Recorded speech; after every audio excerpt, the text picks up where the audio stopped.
Okay, a day in the life of the Jetta. Took it to Atlantic City and bought these two things. These are GE electric garden tractors. I had to take the wheels off. Anyway, they're adorable.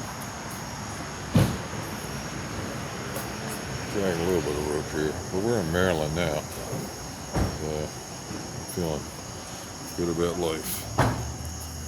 Loading was fun. I had 2 tractors and 3 wheels instead of 8. Had 2 rears. They're brand new with nipples on them, and they say GE tires, and 1 front.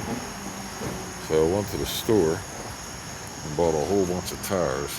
Went to a couple stores. Tractor Supply, Harbor Freight, and I put wheels on here enough to roll them around. But then, because they're such a low rider, I had to take them all off. Anyway,